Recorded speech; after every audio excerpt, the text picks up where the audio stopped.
Hello, my name is Tanner Wells. I'm 29 years old. I currently run an event planning company in New York, where the city lights shine as brightly as stars that never fade. The streets here are always alive, bustling, but also cold, as if you're just a speck of dust caught in the urban whirlwind. I love my job, organizing lavish parties, grand events for VIPs, where every detail must be perfect. But deep down, I know I'm running from the enormous shadow of the Wells family and the memories of my grandfather, both warm and painful.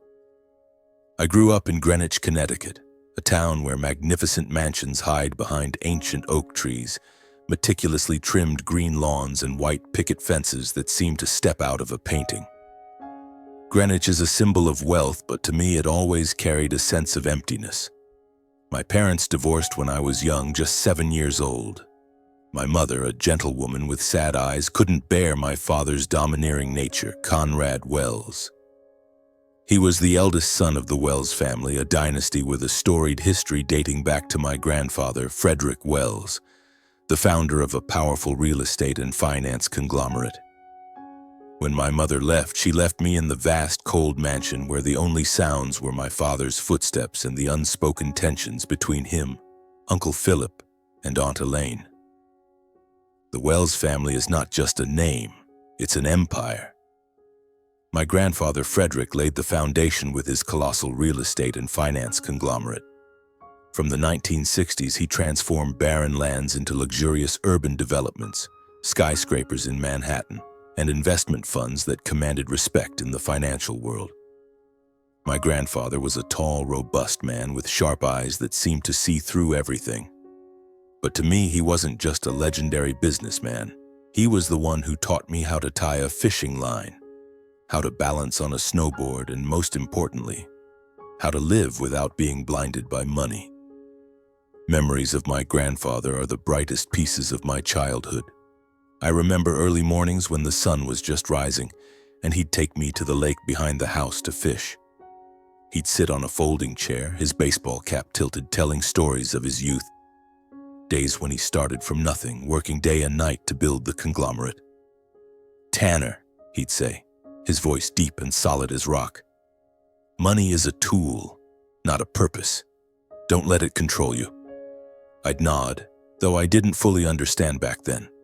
I just loved sitting beside him, listening to the shimmering water and his booming laugh when I caught my first fish. In the winters, he'd take me skiing in the Adirondacks. I still remember the biting cold as snow clung to my face, my gloves soaked, but my heart warm because he was always there, shouting encouragement whenever I fell and got back up. "Keep falling, Tanner," he'd say, "but never stay down. Get up and try again." Those words I've carried with me my whole life. But not everything in my family was as warm as that. My father, Conrad, was the primary heir to the Wells conglomerate. He was a stern man, always dressed in a black suit, hair slicked back, with cold eyes that seemed to weigh every decision of those around him. He ran the company with an iron fist, and I always felt he saw me more as a project than a son. Uncle Philip, my father's younger brother, was the opposite. A charming man, always smiling and talking, but I knew behind that smile was calculation. Aunt Elaine, the youngest sibling, was a sharp woman, always appearing in expensive dresses with ambitious eyes. All three held important positions in the conglomerate, but I never felt close to them. They lived in a world revolving around power and money while I just wanted to escape. I grew up with conflicting emotions. On one hand, I was proud of my grandfather and what he had built. On the other, I despised how my father, uncle, and aunt ran the conglomerate. The tense meetings, the fake handshakes, and the smiles that hid underlying competition. I wanted no part of that empire. When I went to college, I chose to study business, but not to take over the family company. I wanted to build something of my own, something not overshadowed by the Wells dynasty. That's why I started my event planning company in New York. At first, it was just small parties, but gradually, I made a name for myself. I loved the feeling of standing behind the scenes, watching everything unfold perfectly. The lights, the music, and the smiles of the clients. The work keeps me busy, but also helps me keep my distance from my family, especially my father. He wasn't pleased with my choice. "Tanner," he once said, his voice heavy with disappointment, "you're wasting your potential. This family needs you." But I didn't need that family, at least not in the way he meant. Still, the memories of my grandfather remain a flame that warms me. I remember one time when I was 15, he called me into his study at the family estate. The room smelled of pine wood and old books, with paintings of ships crossing oceans hanging on the walls. He sat behind his desk, looking at me with serious but warm eyes. "Tanner," he said, "one day you'll face difficult choices. Remember, doing the right thing is always harder, but it will let you sleep soundly at night." I didn't fully grasp his meaning then, but those words echoed in my mind like a prophecy. I didn't know that just a few years later those words would become a guiding compass through the darkest days of my life. But before everything fell apart, before the horrifying secrets of my family came to light, my life moved forward under the glittering lights of New York and the sweet memories of my grandfather. I thought I had it all: a career, an independent life, and big dreams. But I didn't realize that deep in my heart I was still searching for something, an answer to the voids I had never dared to face. And then everything changed on that fateful day, the day my grandfather disappeared. I still remember it vividly, a winter morning when I was 23, with the New York sky draped in a heavy leaden gray. I was in my small office, just starting out with my event planning company, when the phone rang. My father's voice, cold as always, came through the speaker. "Tanner, your grandfather is missing. In Colorado. The rescue team is searching." No further explanation, no trace of emotion. I stood frozen, gripping the phone tightly, feeling as if the ground beneath me had collapsed.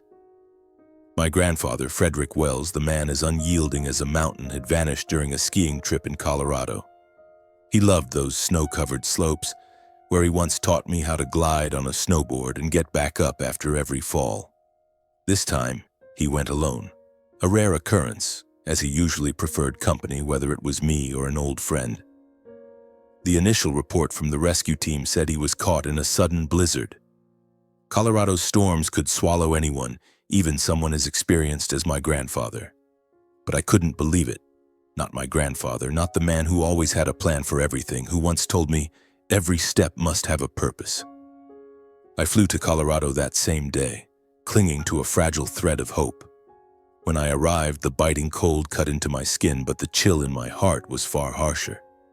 The rescue team had scoured the mountainsides, from familiar trails to deep, treacherous ravines.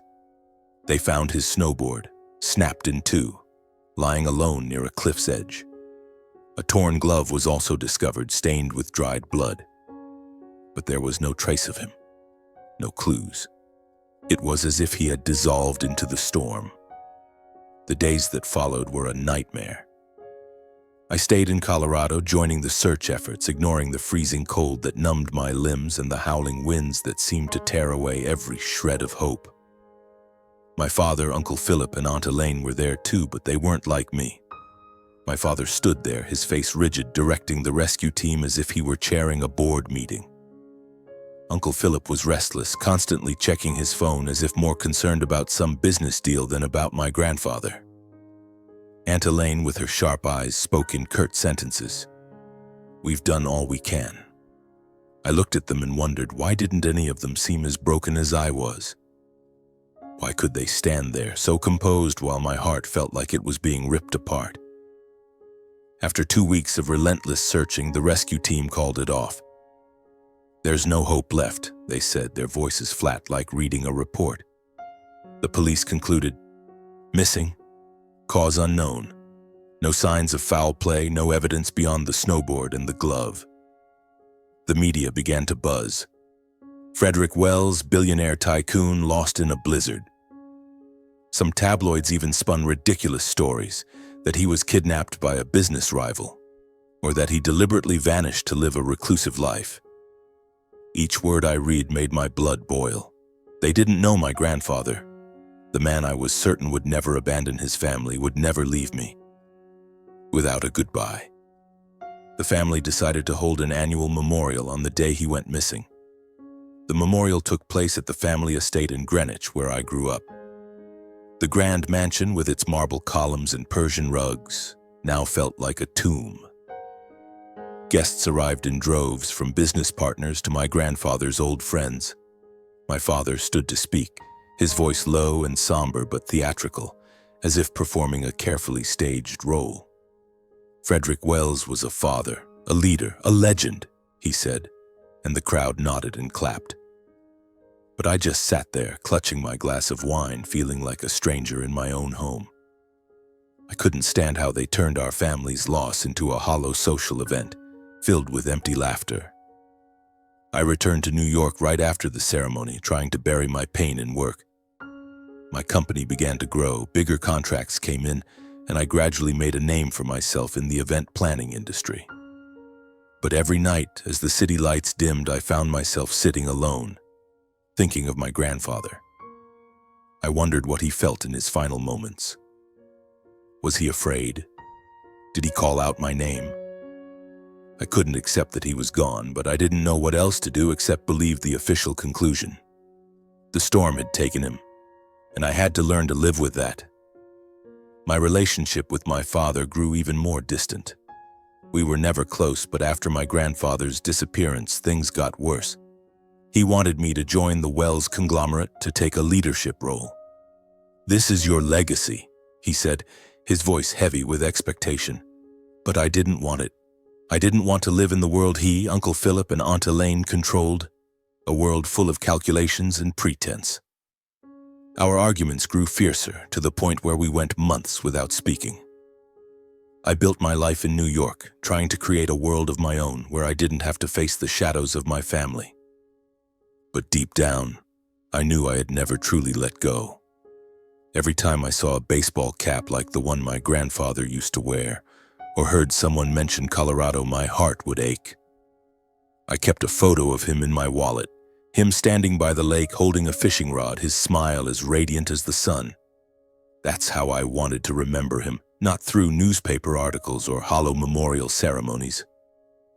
As the years passed, I grew accustomed to the pain, but it never fully disappeared.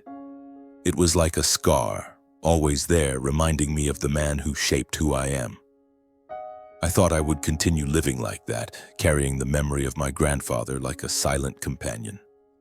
But I didn't know that 5 years later, a horrifying secret would shatter everything I had ever believed, pulling me back to Greenwich, back to that mansion, and forcing me to face the dark truth about my family.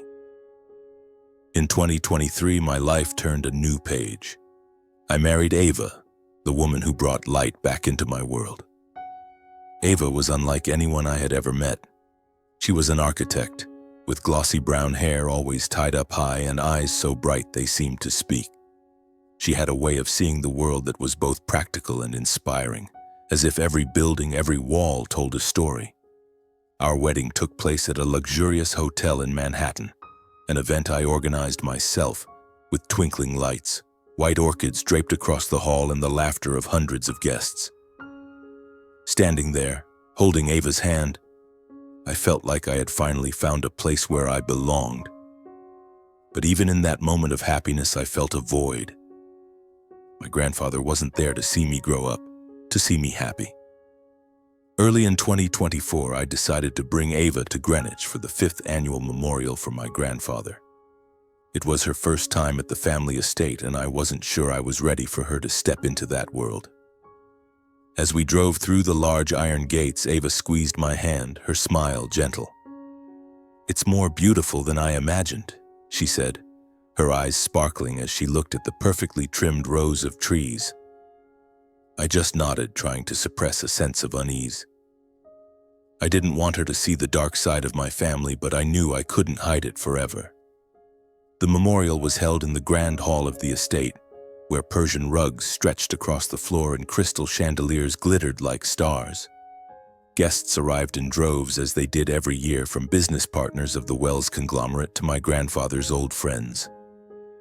My father, as usual, stood up to speak. He wore a black suit, his hair slicked back, his voice rising and falling like a stage actor. Frederick Wells was the guiding light of our family, he said, his eyes sweeping over the crowd. His legacy will live on. I sat in the front row next to Ava, but I felt like I was in another world. Everything here was too perfect, too staged, like a meticulously rehearsed performance. Uncle Philip stood in a corner of the room holding a glass of wine, laughing and talking with a group of business partners. Aunt Elaine, in a striking red silk dress, moved through the crowd, shaking hands with a sharp smile. I looked at them and wondered, why didn't any of them seem truly grieving? 5 years had passed, but the pain of losing my grandfather still tore at me every day. And them, they were either acting, or they had truly forgotten him. Ava, sitting beside me, seemed uncomfortable.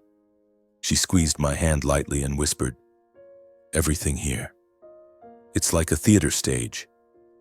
I nodded, feeling like she had just voiced what I'd always thought but never dared admit.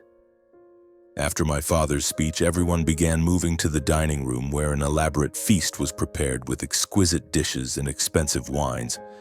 I led Ava around the estate, showing her the corners where I used to play as a child, the library with its towering bookshelves, the garden with its fountain, and the hallway leading to my father's study. As we passed through a side hall, Ava suddenly stopped. She looked up at the marble wall, then out to the courtyard, where moonlight illuminated the meticulously trimmed bushes. "Tanner," she said, her voice low but resolute, "something's not right here." I frowned, confused. "What do you mean?" She pointed at the wall. "The dimensions of the house, they don't add up." I laughed, thinking she was joking. "Ava, I lived here for nearly 20 years. If there was something strange, I'd know." But she didn't smile. She paced, taking long strides, counting steps from the inner wall to the courtyard outside. "Tanner, I've been an architect for over 10 years. I know how to read spaces. There's a gap. It could be a hidden room." I froze, feeling as if someone had poured ice water over me. A hidden room? In the house I grew up in? I shook my head, trying to dismiss the thought. It's probably just the design. Old houses like this have spaces for structural support or something. But Ava stood firm in her conviction. On the drive back to New York, Ava kept talking about her discovery. She explained the architectural discrepancy, how the walls could conceal a hidden space. I listened, but a storm of emotions raged in my mind. I wanted to believe her, but the idea of a hidden room in my own home sounded like something out of a horror story. Then, like a bolt of lightning, a memory flashed in my mind. It was a few weeks before my grandfather disappeared. He called me into his study, as he often did, but this time his tone was more serious. He spoke about changing his will. "Tanner," he said, his eyes pensive, "I've lived long enough to see what money can do to people. I want the majority of my wealth to go to a charitable foundation. My children, they won't be happy, but it's the right thing to do." I nodded, not thinking much of it at the time, but now that memory was as sharp as a blade. My grandfather disappeared just weeks after that conversation. I gripped the steering wheel, my heart pounding. "Ava," I said, my voice trembling, "if you're right, if there really is a hidden room, could it be that my grandfather didn't disappear? Could it be?" I couldn't finish the sentence. The thought that my father, Uncle Philip, or Aunt Elaine might have locked my grandfather away to control his fortune, it was too horrific. But once that thought crept into my mind, it wouldn't leave. Ava placed her hand on my shoulder, her voice steady. "Tanner, we need to find out. If there's any chance your grandfather is still alive, we can't ignore it." I looked into her eyes, seeing a burning determination.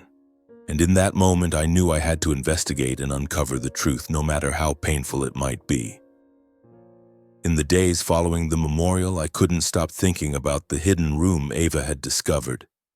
The thought that my grandfather, the man who taught me how to tie a fishing line, how to get back up after every fall, might still be alive, locked away somewhere in the very house I grew up in, made it impossible for me to sit still. Every night I lay in bed staring at the twinkling lights of New York City through the window. but they couldn't dispel the darkness suffocating my heart. Ava, with her architect's keen eye, kept sketching the layout of the house, pinpointing the mysterious space on the first floor near my grandfather's study. "Tanner," she said, her voice full of resolve, "we have to act, but we need more information before we do anything." I knew there was only one person who could help us, Mary, the nanny who had cared for me since I was a child and still worked at the family estate in Greenwich. Mary was a rare light in my lonely childhood years, always telling me fairy tales, baking cookies, and wiping my tears whenever my father was too harsh. If anyone knew something about the house's secrets, it had to be her. But I also knew that if my father, Uncle Philip, or Aunt Elaine were truly keeping my grandfather captive, they wouldn't let Mary reveal the truth easily. A few days later, I decided to return to the estate. Ava wanted to come with me, but I convinced her to stay in New York. "If we both show up, they might get suspicious," I said. "I need to do this alone first." Ava didn't like the idea, but she eventually agreed, reminding me to bring a small notebook to jot down any details Mary might share. I drove to Greenwich, my heart heavy as if carrying the weight of the world. The estate loomed before me, still magnificent with its white marble columns and stained glass windows, but now it felt more like a prison than the home I once loved. I found Mary in the spacious kitchen, where the faint smell of cinnamon cookies lingered, just like in my childhood memories. She was wiping down the counter, her silver hair neatly tied back, her wrinkled hands moving slowly. When she saw me, she smiled, but the smile couldn't hide the anxiety in her eyes. "Tanner, are you here for a visit?" she said, her voice warm but slightly trembling. "The memorial the other day was so elegant, wasn't it? People still talk about Mr. Frederick." I cut her off, not wanting her to deflect. "Mary, I'm not here to talk about the memorial." I stepped closer, looking directly into her eyes. "I need the truth about my grandfather, about the hidden room on the first floor." She froze, her hand stopping mid-wipe, her eyes flashing with panic as if I had just touched on a horrifying secret. "Tanner, what are you talking about?" she whispered, her voice so soft it was barely audible. "Don't ask about those things. It's not safe." I sat down on an old wooden chair in the kitchen, trying to keep my voice calm but unable to hide the urgency. "Mary, I grew up in this house. I know every nook and cranny, but Ava, my wife, she noticed a space on the first floor that doesn't add up. I remember what my grandfather said about changing his will, about the charitable foundation. And then he disappeared. If you know anything, please tell me." I took her hand, her trembling, cold hands clasped in mine. "My grandfather was the best person I've ever known. He taught me how to live, how to be a man. If he's alive, if he's locked away, I can't abandon him." Mary bowed her head, tears streaming down her cheeks. "Tanner, you don't understand," she said, her voice choked with emotion. "They won't forgive me if I tell. They'll kill me." My heart tightened. "They? Who was she talking about? My father? Uncle Philip? Aunt Elaine?" I gripped her hands tighter, my voice low but insistent. "Mary, I'll protect you, I swear. But I need to know the truth. For my grandfather." After a long silence, she looked up, her eyes filled with pain. "Mr. Frederick, he didn't disappear in the storm." Her words pierced me like a knife. Ava was right.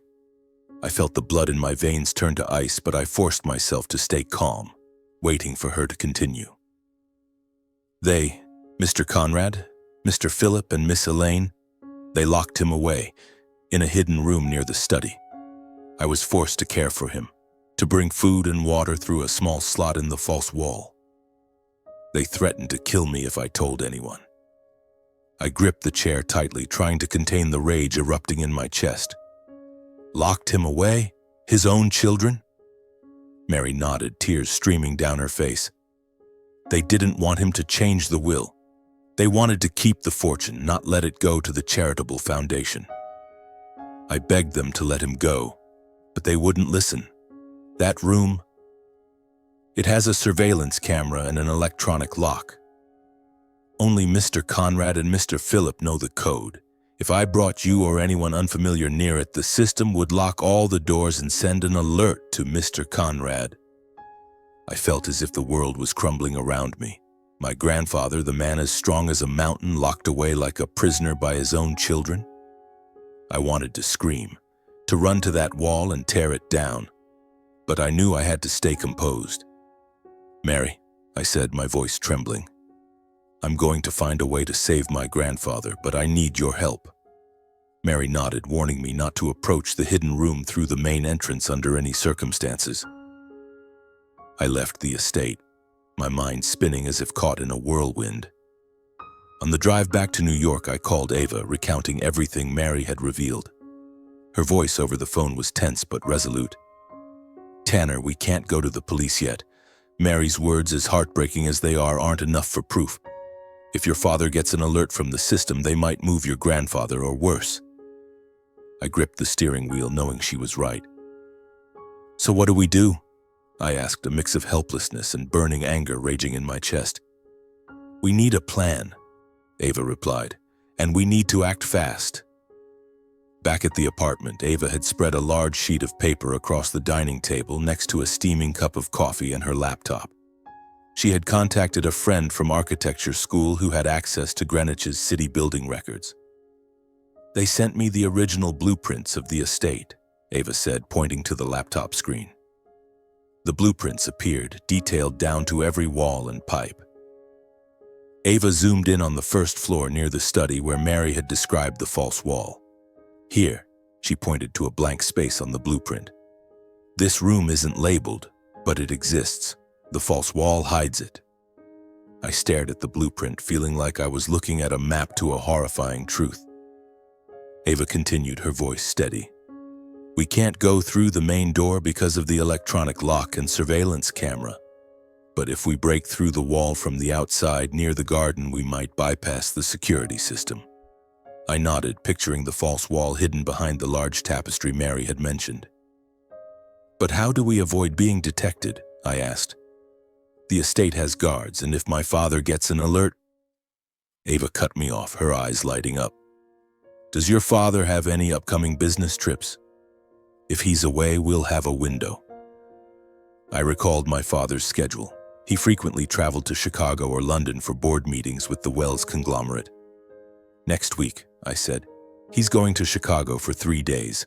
Uncle Philip and Aunt Elaine usually go with him." Ava smiled, a determined smile. "That's our chance. 3 days with no one watching closely. We'll get in, break the wall, and save your grandfather." We began preparing. Ava printed out the blueprint marking the exact location of the false wall from the garden side. I drove to a hardware store in Brooklyn, buying a sledgehammer, a high-powered flashlight, and a set of metal cutters. I carefully hid them in the trunk of the car, my heart pounding every time I thought about the plan ahead. Ava suggested bringing a handheld camera to record everything. "If we find your grandfather," she said, "we need clear evidence. Footage will prove he was held captive, and no one can deny it." I nodded, feeling her intelligence and determination fueling my own resolve. The days waiting for my father's trip felt like a nightmare. Every night I lay in bed staring at the ceiling, imagining my grandfather chained in a dark room. I remembered our fishing trips by the lake when he'd laugh heartily and pat my shoulder, calling me kiddo. I remembered him teaching me to ski, shouting encouragement every time I fell. The thought that he had been locked away for 5 years, frail and alone, crushed my heart. I wondered if he thought of me, if he hoped I'd come to save him. And then I thought of my father. He was cold, domineering, but he was my father. Could he really do something so horrific? I didn't want to believe it, but Mary's words echoed in my mind, sharp as a blade. The night before my father left, Ava and I sat down to review everything one last time. Sledgehammer, flashlight, metal cutters, handheld camera, everything was ready. Ava spread out the blueprint again, showing me the precise location of the false wall from the garden. "We'll go in at midnight," she said. "The guards usually patrol early, but they get lax afterward. We only have one shot, Tanner." I nodded, feeling like a warrior preparing for battle, but also like a scared child facing the truth. The day my father left Greenwich, I received a short text from Mary. "Your father's gone to Chicago. Act soon before he returns." I stared at the message, feeling a weight like a stone in my chest. My father had no idea I was about to unravel the secret he'd kept hidden. That night, Ava and I drove to Greenwich, the sky pitch black, with only the faint moonlight filtering through the oak trees. The estate loomed, silent and cold. We parked in a secluded corner near the back fence and quietly entered through a side gate. My heart pounded, every small sound, the rustle of leaves, the chirping of insects, making me jump. Ava led the way, holding the blueprint and flashlight. She stopped in the back garden where the rose bushes still bloomed despite the cold. "Here," she whispered, pointing to a marble wall concealed by ivy. "The false wall is just behind this. If I'm right, the room is inside." I nodded, pulling the sledgehammer from the bag. Before starting, I looked at Ava, feeling like I was standing at a fateful crossroads. "If my grandfather's in there," I said, my voice choking, "we'll bring him home." Ava took my hand, her gaze unwavering. "We'll do this, Tanner." I raised the sledgehammer and struck the wall hard. The loud thud like thunder startled me. Ava shone the flashlight, watching as debris fell. I kept swinging, each strike fueled by anger, pain, and hope. Suddenly, I heard footsteps. A guard appeared, his eyes wide with panic. "Mr. Tanner, what are you doing?" he stammered. I turned, my voice cold. "I'm the owner of this house. I'll take responsibility. If you try to stop me, you'll regret it." He stepped back, clearly intimidated by the fury in my eyes. He stood there, not daring to intervene, only pulling out his walkie-talkie to call someone, likely another guard in the estate. After several minutes of relentless hammering, the wall began to crack. I used the metal cutters to slice through the steel bars inside. Finally, a section of the wall collapsed, revealing a dark void. Ava shone the flashlight inside, and my heart stopped. There, in a small room, my grandfather lay on an iron bed, his hands and feet chained, frail and pale, his hair and beard white as snow. But his eyes, those sharp eyes I remembered, still shone as brightly as ever. "Who's there?" "Is that Tanner?" he whispered, his voice weak but filled with emotion. I couldn't hold back, rushing to him and kneeling by the bed, tears streaming down my face. "Grandfather, it's me." I hugged him tightly, feeling his frail body in my arms. He gripped my hand, his eyes glistening. "My boy, you finally found me. I've been waiting for you all these years." We held each other, tears mingling, in a moment of reunion I hadn't dared to dream of. Time seemed to stand still. I held my grandfather, feeling his faint breaths against my shoulder, each one a testament that he was still alive, that I hadn't arrived too late. The small secret room with its cold walls and musty smell was now filled with emotion, pain, hope, and unbridled anger. I looked at him, his white hair disheveled, his face gaunt, and his frail hands chained to the iron bed frame. The man who was once as strong as a mountain, who taught me to get up after every fall, now lay here imprisoned by his own children like a criminal. My heart felt crushed, torn between the joy of reunion and an anger I couldn't contain. Ava stood behind me, holding the camera, recording the entire scene. I saw her, both stunned and moved, her hands trembling but keeping the camera steady. Her eyes glistened with tears, but she didn't let her emotions take over. "Tanner," she whispered, her voice choked. "We have the evidence now. Everything's recorded." I nodded, knowing this footage would be the key to exposing the crimes of my father, Uncle Philip, and Aunt Elaine. But at that moment, I just wanted to focus on my grandfather to ensure he was safe. Outside, the guard still stood there, mouth agape, his eyes wide with panic as if he couldn't believe what was happening. He stepped back a few paces, his trembling hand reaching for his walkie-talkie, but he seemed unsure of what to do. The noise from the collapsing wall had drawn attention, and soon, Mary and a few other staff members and guards rushed over. They froze at the sight. Frederick Wells, the patriarch of the Wells family, lying in a secret room chained like a criminal. A young maid covered her mouth, tears streaming down her face. An older guard muttered, "Dear God, what is this?" Mary knelt by the door, her trembling hands covering her face, her voice choked with sobs. "Mr. Frederick, I'm so sorry, sir." I turned to see Mary weeping uncontrollably. She stepped into the room, kneeling beside my grandfather's bed, her hands clasped as if in prayer.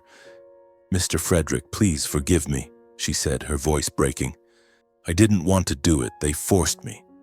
I tried to tell them it was wrong, but they threatened me, threatened my family." My grandfather, though frail, reached out to touch her shoulder, his voice hoarse but full of compassion. "Mary, I don't blame you. You did what you could. My ungrateful children. They're the ones who must pay." His words, though weak, carried the strength of a man who had never let money cloud his judgment. I looked at him, feeling the fire of his resolve still burning, despite the toll 5 years of captivity had taken on his body. I pulled out my phone, my hands shaking as I dialed 911. "Hello, this is an emergency," I said, trying to keep my voice steady. "I need an ambulance immediately at the Wells Estate, Greenwich, Connecticut. My grandfather, he's been locked up, held captive in a secret room. He needs medical attention now." The dispatcher asked a few questions to confirm, but I cut them off, my voice urgent. "Please hurry." I turned to Ava, seeing her still recording, her face wet with tears, but her eyes resolute. "Tanner, the police will be here soon," she said. "We did the right thing." While waiting, I smashed the lock with the sledgehammer, then carefully removed the chains from my grandfather, each cold iron link falling away like a symbol of liberation. He gripped my hand, his eyes shining despite his frail condition. "Tanner," he whispered, "you're my pride." "I knew you'd find me." I choked up, unable to form words, only holding his hand tightly, feeling the faint warmth from the hands that had guided me through cold winters. Just 15 minutes later, the wail of ambulance sirens mixed with the sound of police cars echoed in the distance. Flashing red and blue lights illuminated the garden, casting a glow on the rose bushes in the dark night. The police arrived, quickly securing the scene. An officer, who seemed to be in charge, stepped into the room, his eyes unable to hide his shock. "What's going on here?" he asked, looking from my grandfather to me and Ava. I recounted the story briefly, my voice trembling. "My grandfather, Frederick Wells, has been locked in this room for 5 years. I have proof." I pointed to the camera in Ava's hands. The officer nodded, signaling his team to start collecting evidence. Paramedics rushed in, carefully placing my grandfather on a stretcher and checking his condition. He was weak, his breathing uneven, but still alert enough to speak to the officer nearby. "I am Frederick Wells," he said, his voice hoarse but clear. "My son Conrad, along with Philip and Elaine, locked me in here for 5 years to stop me from changing my will." His words were like a verdict, powerful and uncompromising despite his weakened state. I followed the ambulance, holding my grandfather's hand, while Ava stayed behind to work with the police, handing over the footage and explaining everything. Watching my grandfather on the stretcher, I felt both relief and pain. Relief that he was alive, that I had found him. Pain from the horrific truth about my family. My father, Uncle Philip, Aunt Elaine, the people I once called family, had betrayed the man who meant the most to me. But now I knew I had to be strong. For my grandfather, for the truth, and for myself. The ambulance sped through the snow-covered streets of Greenwich, its red and blue lights flashing in the dark night. I sat beside my grandfather, holding his hand tightly, feeling his frail fingers lightly squeeze mine as if promising he was still here, still fighting. His face was gaunt, his eyes sunken, but his gaze remained sharp like a flame that never went out. "Tanner," he whispered, his voice weak but full of resolve. "You did what I always believed you could." I choked up, unable to respond, only gripping his hand tighter as if afraid that letting go would make him disappear again. At Greenwich Hospital, doctors and nurses rushed my grandfather into the emergency room. I stood in the hallway, watching through the glass as they checked his heart rate, measured his blood pressure, and started an IV drip. A female doctor, her expression serious yet empathetic, stepped out and spoke to me. "He's severely malnourished and dehydrated, but he's stable. We'll run a full battery of tests to assess his condition thoroughly. I nodded, feeling as if a weight had been lifted from my chest, though worry still clung to me. Will he be okay? I asked, my voice trembling. She gave a small smile. He's a strong man. We'll do everything we can. Ava arrived at the hospital about an hour later, bringing the video footage and a copy of the estate's blueprints she had given to the police. She hugged me, her eyes still red from tears shed at the estate. The police have seen the video, she said. They're working with the investigation team to finalize arrest warrants. I nodded, but inside a storm of emotions raged. My father, the man who always demanded I live up to the Wells legacy, was now a criminal. The thought filled me with both anger and pain.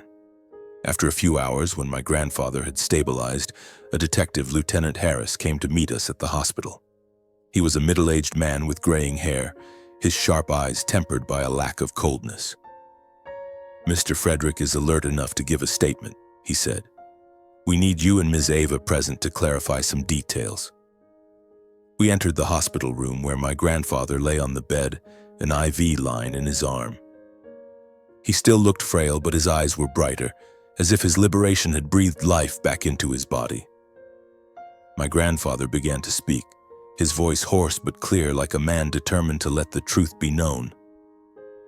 I was kidnapped during a skiing trip in Colorado, he said, his gaze fixed on Lieutenant Harris. I thought it was just a normal trip, but then I was attacked, drugged. When I woke up, I was in that secret room in my own family's estate. He paused, taking a deep breath as if the memory still caused him pain. My son, Conrad, along with Philip and Elaine, locked me away. They wanted to stop me from changing my will. I planned to put most of my wealth into a charitable foundation, but they wanted to keep it all for themselves. They locked me up, waiting for me to die so the old will, dividing the estate equally among them, would remain valid. I sat there, listening, feeling as if my heart was being crushed. Each word was a dagger, but also a beam of light, exposing the horrific truth I had suspected. Ava held my hand, her eyes full of empathy but also determination. Lieutenant Harris took careful notes, nodding occasionally. We have the video from Ms. Ava, he said, along with the statement from Mary, the housekeeper. Mr. Frederick's health condition is also clear evidence. We have enough to press charges: unlawful imprisonment, elder abuse, and criminal conspiracy. I looked at my grandfather, seeing him nod slightly, his eyes resolute. Make sure they pay, he said, his voice low but powerful. They don't deserve any part of the company. His words were a verdict, not just for my father, Uncle Philip, and Aunt Elaine, but for the misguided values they had pursued. At the same time, the police moved swiftly. My father, Uncle Philip, and Aunt Elaine were arrested at JFK Airport as soon as they returned from their 3-day business trip in Chicago. I imagined them being handcuffed, their faces filled with shock and panic as they realized their secret had been exposed. The media erupted that night with sensational headlines: billionaire Frederick Wells rescued after 5 years of captivity by his own children. Public outrage flooded social media, with posts condemning the cruelty of my father and his siblings. The Wells family, once a symbol of wealth and power, had become the center of a horrific scandal. In the weeks that followed, my grandfather gradually recovered in the hospital. Ava and I stayed by his side every day, bringing him his favorite foods: cinnamon cookies like the ones Mary used to make, and the hot tea he loved. One afternoon, as sunlight streamed through the hospital room window, I received word from Lieutenant Harris. My father, Uncle Philip, and Aunt Elaine had been indicted. The trial moved quickly with undeniable evidence. Ava's video, Mary's testimony, my grandfather's health condition, and documents seized from the estate, including security logs from the electronic lock system. The court delivered its verdict. My father received a 15-year sentence for unlawful imprisonment and elder abuse. Uncle Philip and Aunt Elaine each received 12 years for complicity and criminal conspiracy. I sat in the courtroom watching them bow their heads before the judge, feeling as if a painful chapter of my life had closed. But not everyone in the family had turned their back on my grandfather. His grandchildren, my cousins, the children of Uncle Philip and Aunt Elaine, came to visit him in the hospital. They lived and worked in Europe, and we weren't very close, but when they came to see my grandfather, I saw sincerity in their eyes. "I didn't know," Emma, Aunt Elaine's eldest daughter, said, her voice breaking. "I can't believe my mother did this. I'm so sorry." My grandfather took Emma's hand, his gaze gentle but firm. "You're not to blame," he said, "but live differently. Don't let greed guide you." I stood there, watching that moment, feeling a spark of hope that not all of my family had lost their hearts. In the weeks that followed, my grandfather gradually recovered at Greenwich Hospital. Every day, Ava and I visited, bringing his favorite foods and the old business books he used to read to me when I was a child. Watching him, I saw life slowly returning. His white hair was neatly trimmed, his gaunt face began to regain color, and his sharp eyes, the eyes that once guided an empire, shone again. But I knew that the scars in his heart, like those in mine, would never fully fade. One spring afternoon, as sunlight filtered through the hospital room window, my grandfather called Ava and me to sit by his bedside. He took my hand, his voice low but strong. "Tanner," he said, "I've lived long enough to see what money can do to people. I planned to put my wealth into a charitable foundation before I was locked away, and now I'm going to finish that." I nodded, unsurprised. That was my grandfather, always putting human values above money. "I want you to help me," he continued. "I'll return to the company briefly to set things in order, but after that you'll manage this foundation." I was stunned, unsure how to respond. "Grandfather," I said, my voice trembling, "I'm not sure I'm up to it. I'm just an event planner." He smiled, the warm smile I remembered from our fishing trips by the lake. "Tanner, you have the right heart. That's what matters most. I trust you." Ava squeezed my hand, her eyes filled with pride. "You can do this, Tanner," she whispered. "I know you'll do it well." Their words were like a flame igniting my resolve. I nodded, feeling as if a great responsibility had been placed on my shoulders, but also an honor I couldn't refuse. In the summer of 2024, my grandfather returned to the Wells conglomerate, if only briefly. He appeared at the Manhattan headquarters, his white hair striking in a perfectly tailored suit, his sharp gaze undimmed by his captivity. Employees, from secretaries to executives, looked at him with a mix of awe and astonishment. He worked tirelessly, meeting with lawyers, auditors, and partners to finalize the transfer of most of the company's assets into a charitable foundation named after him, the Frederick Wells Foundation. The foundation would support education, healthcare, and community projects for those most in need. I stayed by his side, learning every step, from negotiating with investors to ensuring the foundation operated transparently. "Tanner," he said during one meeting, "remember, money only matters when it helps others stand up." When my grandfather officially retired for the second time, he entrusted me with managing the foundation. I stepped away from my event planning company, handing it over to a trusted colleague, and poured my heart into the foundation. Every day I worked with nonprofits, meeting people the foundation helped, from children receiving scholarships to patients getting medical support. Each smile, each thank you made me feel I was fulfilling my grandfather's dream. I lived and worked the way he taught me, transparently, sincerely, and never letting greed lead the way. One day, while reviewing the foundation's financial reports, a letter arrived at the office. It was a simple white envelope, but the handwriting on it made my heart clench. My father's, sent from prison. I opened it, each line cutting into me. "Tanner," he wrote, "I know I don't deserve forgiveness. I was blinded by greed and I hurt my father and you. I only hope one day you can understand my reasons." I finished reading, folded the letter, and tucked it into a drawer. I didn't respond. Not because I was angry, though the anger was still there, but because I didn't know what to say. The man who was once my father was now just a shadow of the past, and I didn't want that past to pull me back. One autumn afternoon, Ava and I returned to the Greenwich estate. The house, once a symbol of wealth and power, now felt different. The false wall on the first floor had been completely removed, and the secret room was now an empty space converted into a small library at my grandfather's request. We stood in front of the house, looking at the oak trees casting their shade, feeling as if a great weight had been lifted. Ava held my hand, her eyes sparkling in the sunlight. "We did it, Tanner," she said. "Your grandfather is proud of you." I smiled, squeezing her hand. "Not just him. I'm proud of you, Ava. Without you, I don't know what I would have done." Standing there, I thought about the lessons this journey had taught me. I learned that taking action, no matter how difficult, is the only way to face the truth.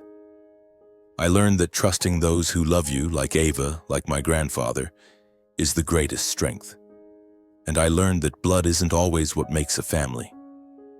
Family is the people who stand by you, even when the world turns its back. My grandfather taught me that, and I will carry that lesson for the rest of my life.